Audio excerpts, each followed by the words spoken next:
2025 වසරේ බණ්ඩාරගම ශාසන ආරක්ෂක බල මණ්ඩලය මගින් පවත්වනු ලැබූ ශිෂ්‍ය නිපුණතා තරගයෙන් ප්‍රාථමික අංශයේ ප්‍රායෝගික දැනුම තරගයෙන් තෙවන ස්ථානයේ දිනා ගනු ලැබුවේ තුන ශ්‍රේණියේ ඉගෙනීම ලබන හිරුෂි දාම්සා දියණිය. හොඳ අත්පොත් සංගායනයක් ලබා දෙමු.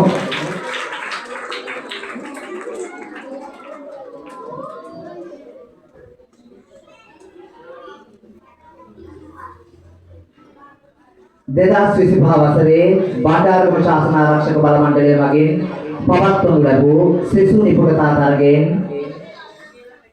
ගද්‍ය රචනා තරගයෙන් දෙවන ස්ථානයේ දිනා ගනු ලැබුවේ අප දහම් පාසලේ අවසාන ශ්‍රේණියේ ඉගෙනීම ලබන නදුනි නුලංජනී දියණිය. හොඳ අත්පොත් සංගායනයක් ලබා දී අපි ගමු.